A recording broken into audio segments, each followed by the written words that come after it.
press the bell icon on the YouTube app and never miss another update. नमस्कार बच्चों, आज हमारा जो टॉपिक्स है उसका नाम है इलेक्ट्रिक पोटेंशियल। पोटेंशियल इसका जनरल मीनिंग क्या होता है? पोटेंशियल का मैं पहले सोशल और लिटरल मीनिंग आप सबको बताते हैं कि इलेक्ट्रिक पोटेंशियल का लिटरल मीनिंग क्या होता है। तो आप पोटेंशियल का सिंपल भाषा में बोल सकते हैं स्टेटस, पोजीशन, रुतबा। ऐसे आम भाषाओं में हम लोग बोलते भी हैं कि अमुक आदमी का पोटेंशियल हाई है, अमुक आदमी का पोटेंशियल लो है। इस तरह के लैंग्वेज इस्तेमाल करते हैं। तो ये तो सोशल लैंग्वेज है, पर फिजिक्स के लैंग्वेज में पोटेंशियल का सिग्निफिकेंस क्या है, कैसे डिफाइन करें? तो जब किसी बड़ी को हम चार्ज देते हैं तो वो जो चार्ज है उस वजह से किसी पॉइंट पे, जब किसी बड़ी को हम चार्ज देते हैं तो वो चार्ज किसी पॉइंट पर एक तो फील्ड पैदा करती है और दूसरी पोटेंशियल पैदा करती है। ये दो चीज पैदा करती है, एक तो फील्ड और दूसरी पोटेंशियल। तो आज हम फील्ड के बारे में तो पहले हम लोगों ने पढ़ लिया कि कैसे पैदा करती है, कितना पैदा होता है, कितना चार्ज रहेगा तो क्या होगा, लेकिन आज हम पोटेंशियल के बारे में समझेंगे। तो आप इसको डिफाइन कैसे करें, इसका हम डेफिनेशन पहले लिखते हैं आपके सामने।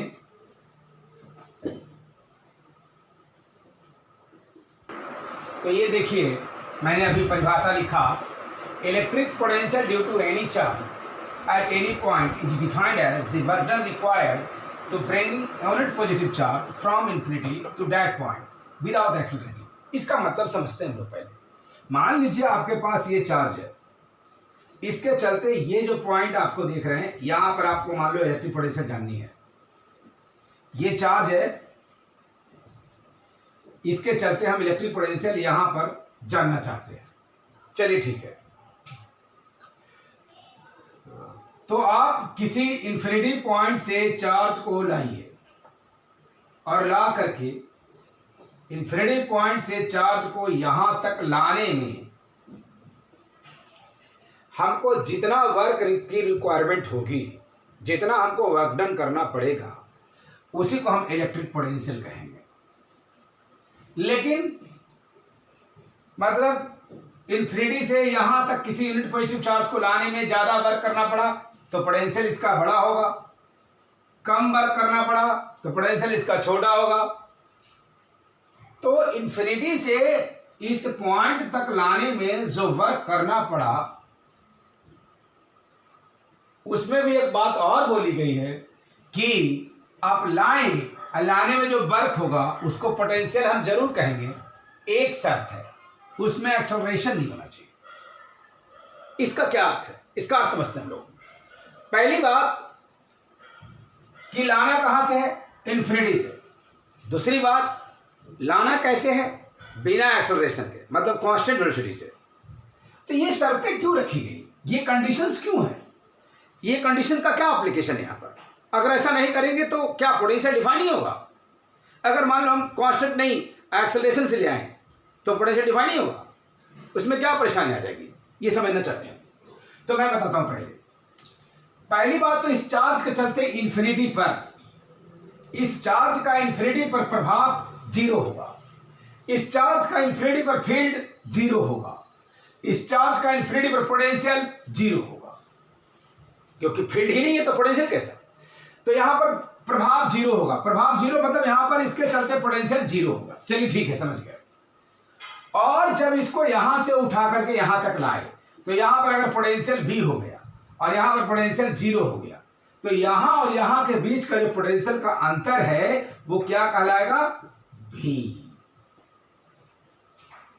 यानी चूंकि भी में से जीरो पोटेंशियल घटाने से जो आएगा वो एक्चुअल में पोटेंशियल आएगा, पोटेंशियल डिफरेंस नहीं आएगा। लेकिन अगर आप इंफिनिटी से इसको नहीं लाते, आप किसी ये पॉइंट से लाते, तो यहां का पोटेंशियल कुछ हो जाता V1 और यहां का पोटेंशियल था V, तो अब क्या होता, V minus V1, this is potential difference. ये क्या है बोलिए? पोटेंशियल डिफरेंस है, ये पोटेंशियल डिफरेंस है। तो यहां पर था, अगर आप इस पॉइंट से लाते, इंफिनिटी से नहीं लाएंगे, तो आप पोटेंशियल को डिफाइन ना करके पोटेंशियल डिफरेंस को डिफाइन कर देते, जबकि आपको डिफाइन किसको करना है? पोटेंशियल को। इसलिए इसको कहां से ब्रिंग करना चाहिए? इंफिनिटी से करना चाहिए। तो एक बात तो क्लियर हो गई कि why we required infinity, why we should bring from infinity to that point. The reason is very simple, so that it becomes potential, not potential difference. Okay, तो एक बात तो समझ में आ गया। अब दूसरा बात सुनिए। दूसरा बात यह है कि बिना एक्सेलरेशन के क्यों लाना है? अगर एक्सेलरेशन से लाते तो क्या परेशानी होती? अब दूसरी बात ये समझना हम लोग को, तो इसको समझते हैं हम कि अगर आप एक्सेलरेशन से लाते हैं, इसका मतलब आप इस पर फोर्स लगा रहे हैं। अगर आप इस पर फोर्स लगा रहे हैं, इसका मतलब आप इस पर वर्क कर रहे हैं। आप अगर वर्क कर रहे हैं तो इसका मतलब है कि इसको यहां से यहां तक लाने में केवल इसका विरोध का वर्क इसमें इन्वॉल्व नहीं है, बल्कि आपका भी वर्क इसमें इन्वॉल्व है। तो इसकी एक्चुअल पोटेंशियल का मेजरमेंट नहीं होगा, उसमें आपका भी पोटेंशियल का कंट्रीब्यूशन हो जाएगा। फिर से समझिए एक बात, मैंने क्या कहा, बहुत इंपॉर्टेंट पॉइंट है ये आप नहीं समझे तो समझ लीजिए कि आपका पोटेंशियल क्लियर ही नहीं होगा। तो इसको वन टाइम्स मोर बोल रहा हूं मैं कि अगर आप इसमें एक्सेलरेशन देंगे, इसका मतलब आप पहले आप यहां से ला रहे थे तो वर्क क्यों करना पड़ रहा है? पहले ये समझो, आप एक्सेलरेशन नहीं दे रहे हो, हटा दो। अब यहां से इसे ला रहे हो, लाया, ये चार्ज क्या करेगा? क्योंकि पॉजिटिव चार्ज ला रहे हो, this marker is positive charge, इसको ला रहे हैं। ये चार्ज क्या कर रहा है? रिपेल, और हम इसको ला रहे हैं, तो हमको आपको वर्क करना पड़ेगा। इसलिए जो हमको जो इस पर वर्क करना पड़ेगा, इसके रिपल्सन के विरुद्ध में, बस यही हमको पोटेंशियल डिफाइन करेगा। मतलब इसने इस पॉजिटिव चार्ज को आने से विरुद्ध किया और उसके विरुद्ध में हमको जो वर्क करना पड़ रहा है वो पोटेंशियल है, वो इसका एक्चुअल पोटेंशियल है। लेकिन अब हम क्या कर रहे थे? क्योंकि हम इसको कुछ डिस्टर्ब नहीं कर रहे थे, हम सिर्फ इसके रिपल्सन के अगेंस्ट में वर्क कर रहे थे, इसके रिपल्सन, तो इसका पोटेंशियल जान रहे थे, यानी एक्चुअली इसका पोटेंशियल मिल रहा था। अब हम दूसरा काम किया, अब हम किया कि इस पर फोर्स लगाते थे मार्कर पे, इसका मतलब हमने इस पर कुछ वर्क कर दिया। अब हम इस पर फोर्स लगा दिया मार्कर पर, इसका मतलब हमने इस पर कुछ वर्क कर दिया। तो हमारा वर्क इसके रिपल्सन के विरुद्ध में जो वर्क हो रहा है वो उसमें हमारा वर्क इंक्लूड हो गया। तो अब इसकी पोटेंशियल नहीं कही जाएगी, इसमें हमारा भी पोटेंशियल का कुछ न कुछ कंट्रीब्यूशन हो गया। तो इसलिए मतलब इस चार्ज का आइसोलेटेड पोटेंशियल ही नहीं कहलाएगा। लेकिन अगर हम कांस्टेंट से लाए तो हम वर्क नहीं करेंगे, क्योंकि एक्सेलरेशन क्या होगा? जीरो, क्योंकि फोर्स क्या होगा? जीरो, तो वर्क क्या होगा मेरे द्वारा? जीरो, तो केवल इसके द्वारा वर्क होगा। यानी इसका एक्चुअल पोटेंशियल का मेजरमेंट तभी होगा जब आप इसे कांस्टेंट स्पीड से लाएंगे। अंडरस्टैंड? ये एक बहुत इंपॉर्टेंट बात है, इसलिए इस पोटेंशियल का डिफिनेशन में दो बात की डिमांड में, पहली वर्क, दूसरी विदाउट एक्सेलरेटिंग, और तीसरी इंफिनिटी। तीन वर्ड है बस, चौथा वर्ड नहीं है। ये तो ऐसे लिखा हुआ घेर मेरे करके, वास्तव में तीन टेक्निकल वर्ड है। किसी चार्ज के चलते किसी पॉइंट पोटेंशियल वर्क है, कहां से लाने पर? इन्फिनिटी से। कैसे लाना है? कांस्टेंट वेलोसिटी से। अब तीनों मिला दीजिए तो परिभाषा ऑटोमेटिक सेटअप हो जाता है, बनाना नहीं पड़ता है। अब हम आपको इस इलेक्ट्रिक पोटेंशियल का एक्सप्रेशन बताते हैं। तो अभी हम आपको इलेक्ट्रिक पोटेंशियल आपके सामने समझाया। अब हम इलेक्ट्रिक पोटेंशियल किसी एक चार्ज के चलते किसी पॉइंट पर निकाल करके दिखाते हैं। तो मैंने एक पॉइंट चार्ज लिया, कंसीडर किया, और उससे r डिस्टेंस पर फ्री पॉइंट है, और यहीं पर हम इलेक्ट्रिक पोटेंशियल जानना चाहते हैं। तो आपको पता है कि इस पॉइंट पर पोटेंशियल अगर आपको जानना है, इसका मतलब है कि यूनिट चार्ज को कहां से लाना पड़ेगा? इन्फिनिटी से यहां तक लाने का वर्क आपको ढूंढना पड़ेगा। जो वर्क होगा वही पोटेंशियल है। अब आप कहेंगे कि जैसे जैसे हर पॉइंट पर आप ला रहे हैं, हर पॉइंट पर फोर्स जो इसके चलते लगेगा, यूनिट पॉजिटिव चार्ज यहां रखे, तो जो यहां जो रखे, तो जो अभी रिपल्सिव फोर्स लगा रहा होगा, फिर यहां, फिर यहां, फिर यहां, फिर यहां, फिर यहां, हर जगह पर इसके द्वारा जो रिपल्सिव फोर्स लग रहा होगा वो अलग अलग लग रहा होगा। यानी हम कह सकते हैं कि यहां से ले करके यहां तक के पॉइंट लाने में हर पॉइंट पर फोर्स जो है वो वेरिएबल है, कांस्टेंट नहीं है। और वेरिएबल के केस में इंटीग्रेशन का कॉन्सेप्ट आता है, इसलिए हमने एक छोटा सा एलिमेंट dx पर विचार किया। ये बहुत छोटा सा एलिमेंट है dx। अब हम कहें कि इस चार्ज के चलते जब यूनिट पॉजिटिव चार्ज को P1 पर रखेंगे तब जो फोर्स लगेगा इस चार्ज के चलते, और जब P2 पर रखेंगे तब जो फोर्स लगेगा इस चार्ज के चलते, ये दोनों फोर्स क्या होगा, लगभग इक्वल होगा। हालांकि ये जो पॉइंट है वो यहां से x डिस्टेंस पर है और ये जो पॉइंट है वो यहां से x माइनस dx डिस्टेंस पर है, लेकिन आप इस पॉइंट को भी लगभग क्या कह सकते हैं, यहां से ये जो पॉइंट का दूरी है और यहां से ये जो पॉइंट का दूरी है वो लगभग सेम है। इसलिए आप क्योंकि dx बहुत ही छोटा दूरी है, तो आप इस दूरी में, इस डिस्टेंस में, इस dx एलिमेंट में आप कह सकते हैं कि फोर्स कांस्टेंट है। जितना फोर्स यहाँ यहाँ यहाँ यहाँ यहाँ यहाँ यहाँ सभी पॉइंट पर फोर्स क्या है, यहां से लेकर के यहां तक सभी पॉइंट पर फोर्स क्या है, कांस्टेंट है ऑलमोस्ट। यानी P1 से P2 के बीच में फोर्स थ्रू आउट कांस्टेंट है। अब जब फोर्स को हम कांस्टेंट रखते हैं तब वर्क निकालने में हमें कष्ट नहीं होती है, तब हम F इंटू डी कर देते हैं। तो हम F यहाँ जितना F, यहाँ उतने F, यहाँ उतने F, यहाँ उतने F इंटू डी एस कर देंगे तो इतना दूर का वर्क निकल जाएगा।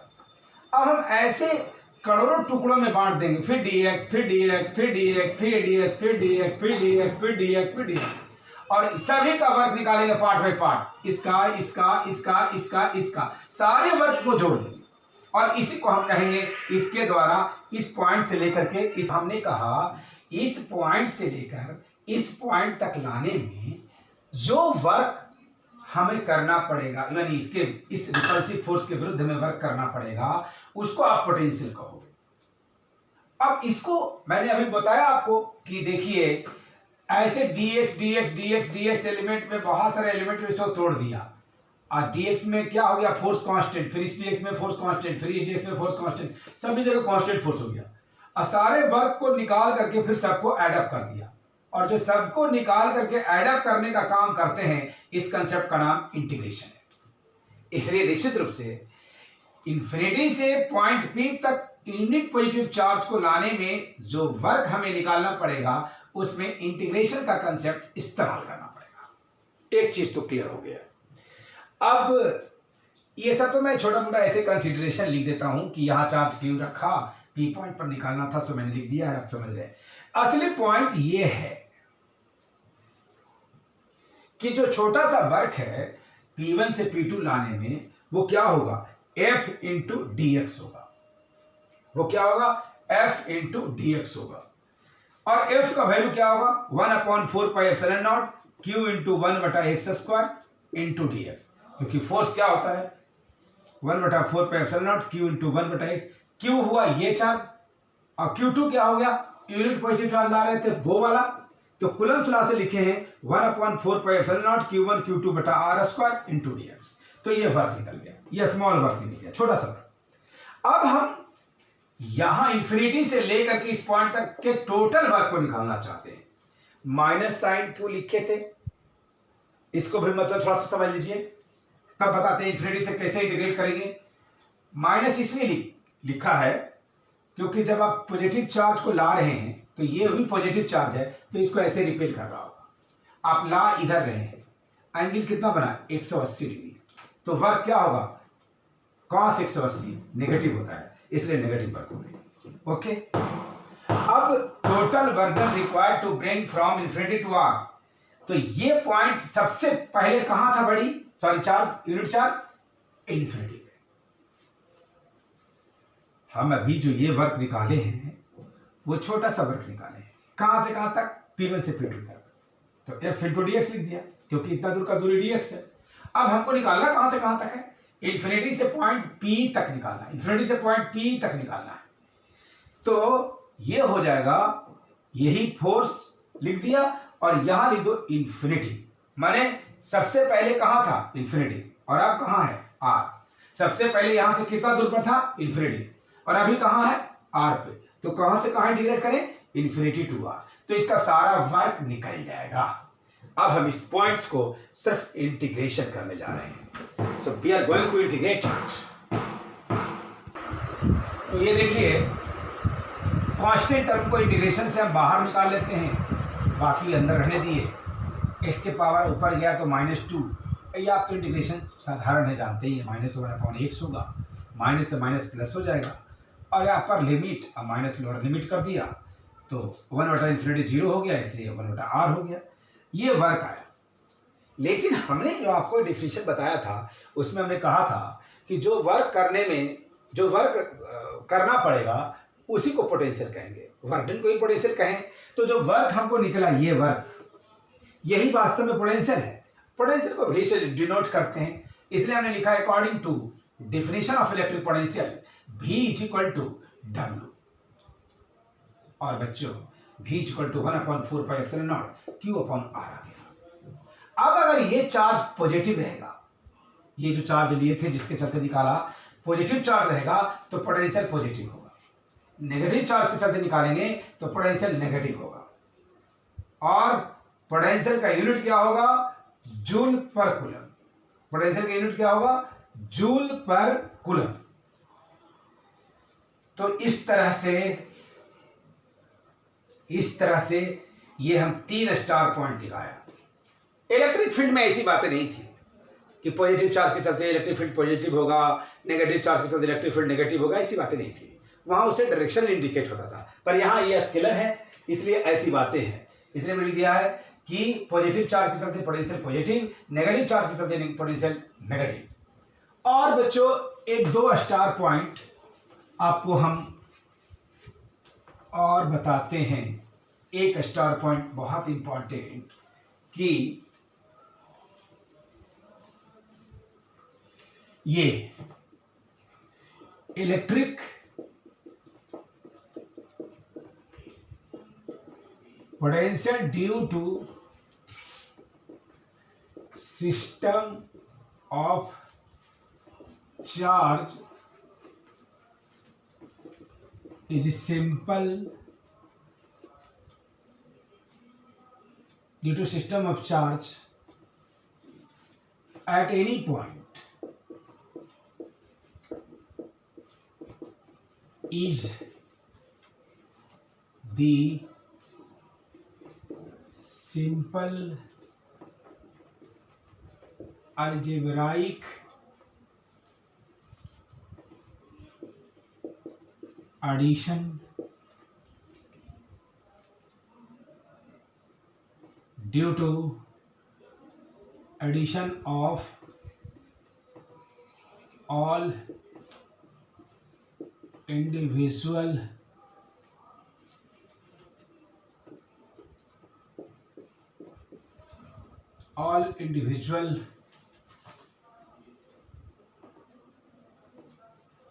individual potential of different charges. Electric potential due to system of charge at any point is the simple algebraic addition of all individual potential of different charges. माने जितने प्रकार के चार्ज है, मान लीजिए ये जो है यहाँ पर आपने यहाँ पर क्यों रखा, यहाँ पर क्यों रखा, यहाँ पर क्यों रखा, इसके चलते यहाँ पर पोटेंशियल जानना चाहते हैं तो आप इसके चलते पोटेंशियल जानिए, इसके चलते पोटेंशियल जानिए, इसके चलते पोटेंशियल जानिए, और सबका पोटेंशियल को सिंपल अलजेब्रा से जोड़ दीजिए, सिंपल अलजेब्राइक मेथड से जोड़ दीजिए, तो आप इसको इलेक्ट्रिक पोटेंशियल कह सकते हैं। सिंपल, कुछ इसमें दिस दैट नहीं करना है। सिंपल अलजेब्रा, पॉजिटिव रहेगा तो पॉजिटिव पोटेंशियल, नेगेटिव रहेगा तो नेगेटिव पोटेंशियल, पॉजिटिव रहेगा तो पॉजिटिव पोटेंशियल। अब इस को सिंपल अलजेब्रा के एडिशन करेंगे और electric potential system of charge के चलते हमको पता लग जाएगा। तो ये एक स्टार पॉइंट था जो हमने क्लियर किया। तो मैंने अभी आपके सामने इलेक्ट्रिक पोटेंशियल का एक्सप्रेशन एक सिंगल चार्ज के चलते निकाली और 3-4 स्टार पॉइंट को आपको डिस्कस करी कि अगर मान लिया 100 चार्ज है, 500 चार्ज है, 1000 चार्ज है, सभी के चलते किसी पॉइंट पर पोटेंशियल निकालना है तो कुछ नहीं करना है, 100 चार्ज का अलग अलग पोटेंशियल निकाल लेना है, उसको सिंपल एडिशन से जोड़ देना है। जैसे आज तक आप ऐड करते आए हैं स्केलर को कि 4 3 7 होता है, वैसे तो आपका पोटेंशियल सिस्टम ऑफ चार्ज के चलते आपको आसानी से निकल जाएगा। तो एक बात हो गई जिसको हम लोग कहते थे इलेक्ट्रिक पोटेंशियल, और इलेक्ट्रिक पोटेंशियल का हमने एक्सप्रेशन भी निकाल दिया।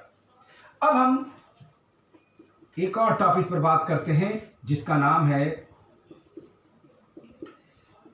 Electric potential energy. Electric potential energy ये है।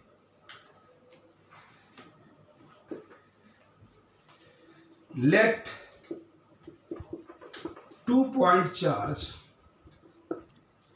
अब एक और हम टॉपिक का नाम लिखे इलेक्ट्रिक पोटेंशियल एनर्जी।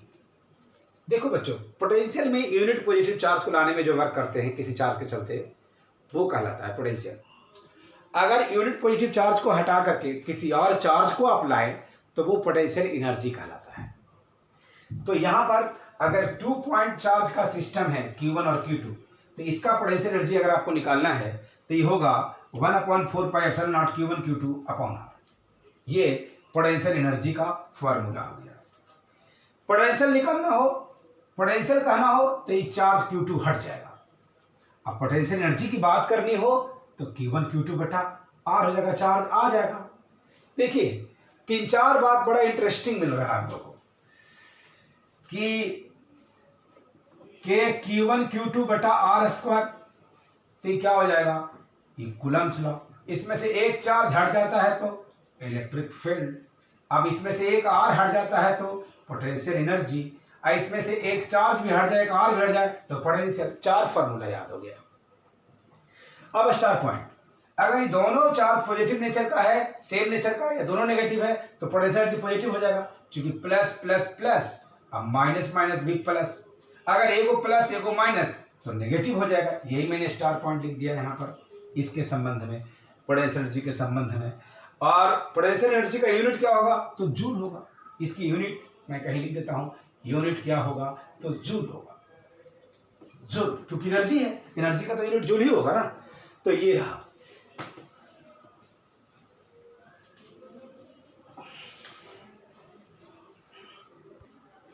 तो ये देखिए, अभी तक हमने आपको पोटेंशियल का फॉर्मूला समझाया, पोटेंशियल एनर्जी बताया, पोटेंशियल का डिफरेंशियल बताया। और अब इस डायपोल के चलते पोटेंशियल जानना चाह रहे हैं इस पॉइंट P पर। जैसे इलेक्ट्रिक फील्ड पता किया था, वैसे ही अब डायपोल के चलते एक्सियल और इक्वेटोरियल पर हम पोटेंशियल जानना चाहेंगे। आप चाहें तो इसको इंड ऑन पोजीशन भी बोल सकते हैं, जैसे आप इलेक्ट्रिक फील्ड में बोला था, ये भी नाम इसका है। तो आप क्या करेंगे, प्लस चार्ज के चलते पोटेंशियल, तो यहाँ से आता की दूरी R- है, पहले से पता है आपको, पहले लेक्चर में बताए हैं इलेक्ट्रिक फील्ड में। फिर ये माइनस Q चार्ज के चलते यहाँ से बीच की यहाँ की दूरी R+ है, क्योंकि ये डिस्टेंस यहाँ से यहाँ तक A, फिर ये भी A, सेंटर से यहाँ तक R, तो ये हो जाएगा R में से A घटा दीजिए R- A, ये हो जाएगा R+A। तो आप क्या करेंगे, प्लस चार्ज के चलते निकाल लीजिए पोटेंशियल, माइनस चार्ज के चलते निकाल लीजिए पोटेंशियल, और फिर दोनों चार्ज के चलते निकाल लीजिए, ऐड कर दिए, फिर इसमें से कुछ कॉमन चीज आ गई और ये हमारे अंदर में बच गया। अब हम इसको क्या करेंगे, एलसीएम ले लेंगे और दिस ऐड कर दिया, तो फिर ये देख रहे हैं आप, यानी ये चीज आ गई।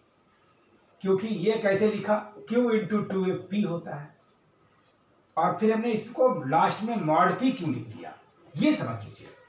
इसमें कुछ नहीं करना है, इसके चलते प्लस पोटेंशियल, इसके चलते माइनस पोटेंशियल, सिंपल दोनों का जोड़ दिया। हम तो जोड़ा, लेकिन माइनस होने के कारण घट गया, लेकिन वास्तव में हमने ऐड किया। तो प्लस माइनस साइन के साथ मैंने पहले बोला है कि अलजेब्रा की तरह एडिशन करना है, लेकिन प्लस माइनस साइन लेते हुए। और फिर ये मॉड इसलिए लिखा कि अगर ये पॉइंट बच्चों इधर लेते तो ये भी एक्सेल कहलाता, और तब ये माइनस पोटेंशियल आया था, इसलिए हमने मॉड लिख दिया कि ये प्लस भी हो सकता है और माइनस भी हो सकता है। यही मॉड का सिग्निफिकेंस है। तो यही सा सिंपल इसमें, इसलिए आप अगर पोटेंशियल का फॉर्मूला जान गए हैं तो इसमें क्या है, एक चार्ज का तो आप जानते ही हो पोटेंशियल, तो इसमें 2 चार्ज है, इसके चलते भी निकाल लो, इसके चलते भी निकाल लो, दोनों को ऐड कर दो, इसमें कोई और बड़ी बात है ही नहीं, इसमें तो बहुत सिंपल सा कॉन्सेप्ट है। अब हम एक दूसरा इस पर पॉइंट देखते हैं जिसका नाम है इक्वेटोरियल पॉइंट, इक्वेटोरियल लाइन। मैंने डायपोल के चलते अब हम इक्वेटोरियल लाइन पर देखते हैं। तो ये देखिए, अब हम इक्वेटोरियल लाइन पर बता रहे हैं। जैसा कि आपको बताएं इलेक्ट्रिक फील्ड भी एक्सियल और इक्वेटोरियल दोनों पर हमने निकाला था, तो यहाँ पर भी इक्वेटोरियल की बात चलेगी। तो ये अगर डायपोल है, इधर पॉइंट लेते हैं तो एक्सियल कहलाता है, इधर भी पॉइंट लेते हैं तो एक्सियल कहलाता है या इंडोन, और इधर पॉइंट लेते हैं तो इक्वेटोरियल कहलाता है, और इधर भी पॉइंट लेते हैं तो इक्वेटोरियल कहलाता है। बस अब ये जो डिस्टेंस है वो 2a हमेशा हम लेते हैं, चूंकि मिड पॉइंट से डिस्टेंस a हो जाए और ये भी a हो जाए, और ये परपेंडिकुलर डिस्टेंस है तो ये r हो जाएगा, तो ये हो जाएगा हमारा root under r square plus a square, और ये भी हो जाएगा root under r square plus a square. इतना। अब आपको इस पॉइंट पर निकालना है, तो क्या करेंगे, पहले प्लस चार्ज के चलते निकाले, तो प्लस चार्ज के चलते 1/4 पाई एप्सिलॉन नॉट क्यू बटा root under r square plus a square, minus के लिए 1/4 pi epsilon nought minus q बटा r square plus a square, और इस चार्ज के चलते पोटेंशियल जो निकला, इस चार्ज के चलते जो पोटेंशियल निकला, दोनों पोटेंशियल को हम ऐड करेंगे तो हमको सिस्टम का नेट पोटेंशियल यहाँ पर निकल जाएगा। तो इसलिए हमने दोनों को ऐड किया, लेकिन आप देख रहे हैं दोनों का मैग्नीट्यूड बराबर है, और एक प्लस है तो दूसरी माइनस है, इसलिए कट करके क्या हो गया, 0। इसका मतलब ये हुआ कि किसी भी डायपोल के इक्वेटोरियल पॉइंट पर पोटेंशियल हमेशा 0 होगा, कोई भी पोटेंशियल नहीं होगा।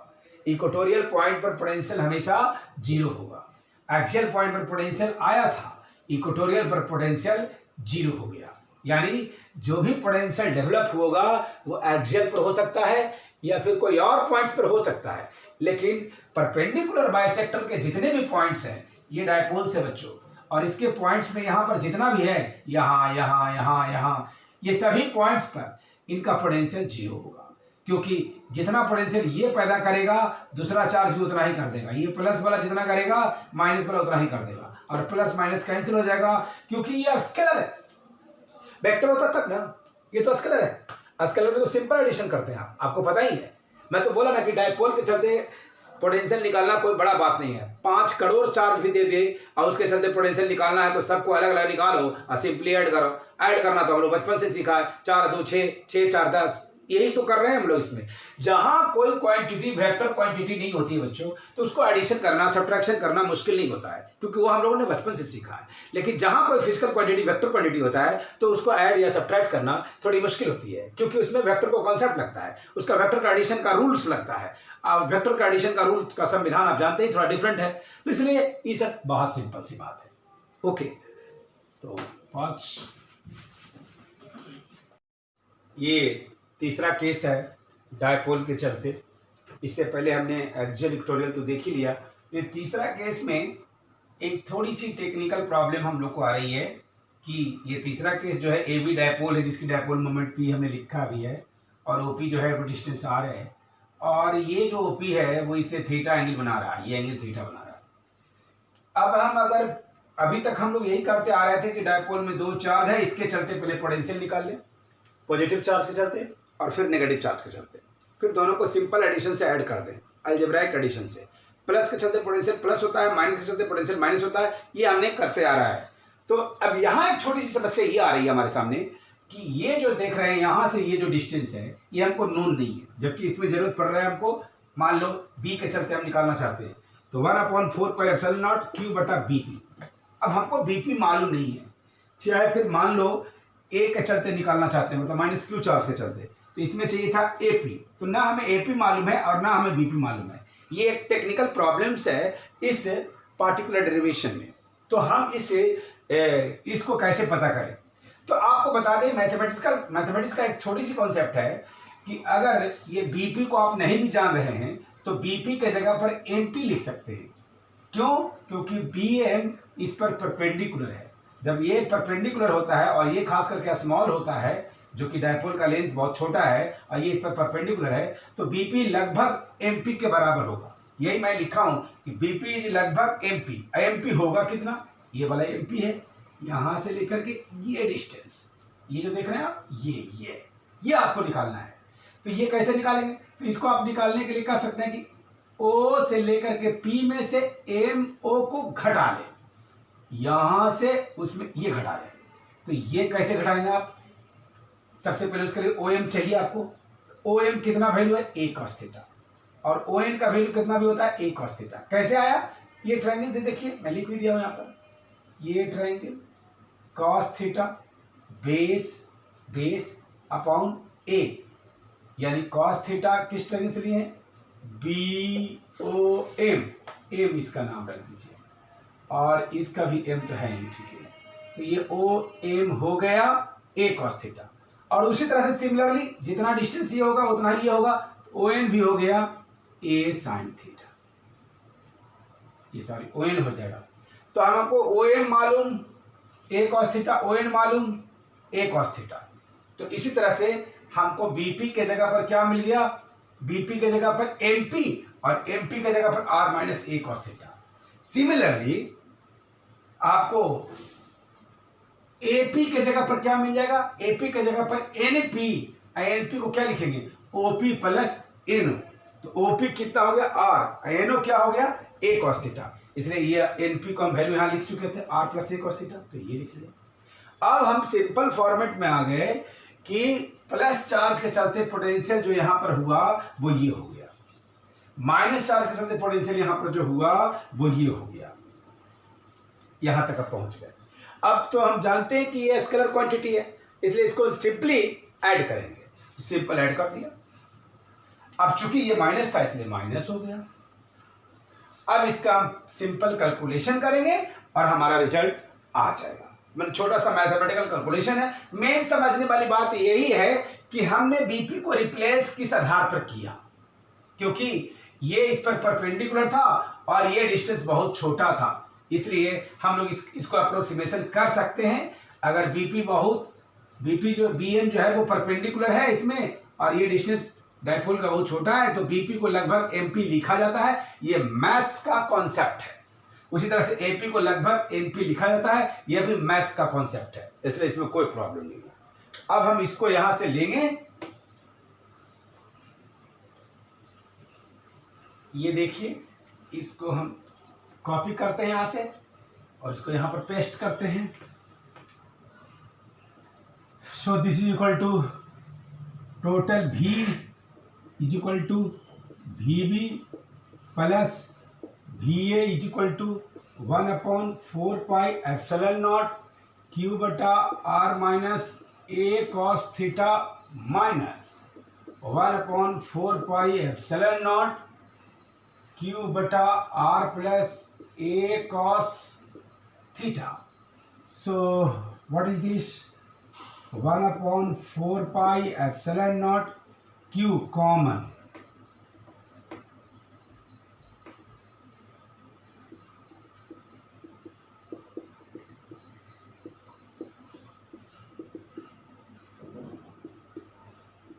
ऐसा। So this is equal to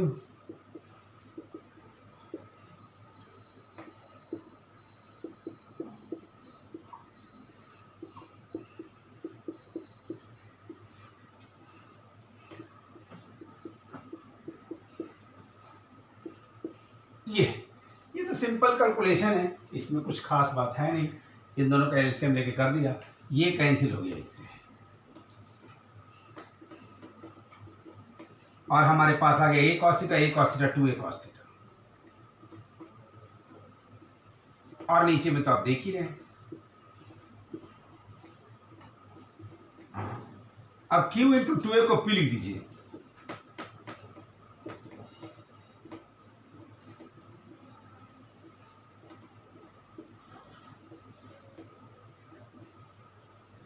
so this is equal to V। ये V का फॉर्मूला हो गया, मगर इसको लिखना कुछ ऐसे चाहिए बच्चों। V is equal to 1/4 pi epsilon nought P cos theta का mod R square minus A square cos square theta. ये मॉड क्यों लिखा? क्योंकि अगर ये वाला प्लस चार्ज यहां होता और ये माइनस चार्ज यहां होता तो ये माइनस आता, जो अभी आया है ना प्लस, ये माइनस आता। तो मॉड का मतलब होता है प्लस माइनस दोनों, इसलिए हमने इसको मॉड के अंदर रखा। बस इतनी सी बात है। तो ये तो सिंपल कैलकुलेशन था। अब एक बात और, if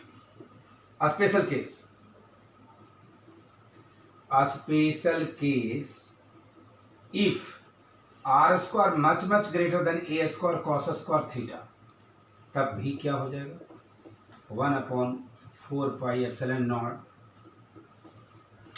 P cos theta mod r square minus a square cos square theta. तो ये चीज हो गई, यानी a square cos square theta की तुलना में आर स्क्वायर बहुत बड़ा है, तो इसको हम मिटाएंगे ऐसे, ये केवल रहेगा। ये रिजल्ट आ गया। अब आप इसी रिजल्ट से बाकी दोनों रिजल्ट को डिराइव कर सकते हो। मतलब अगर ये रिजल्ट आपको याद है तो एक्सियल और इक्वेटोरियल का वैल्यू बता सकते हो। कैसे? For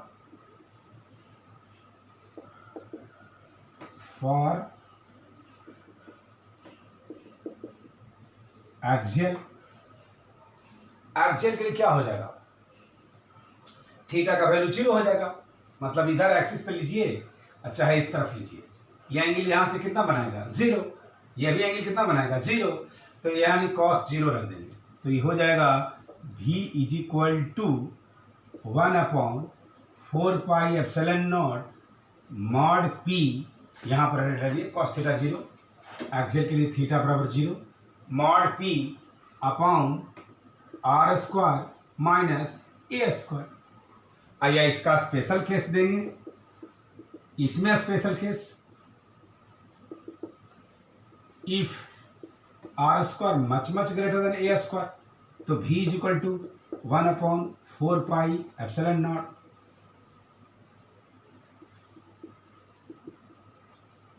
mod p r square. ये फिर और फॉर इक्वेटोरियल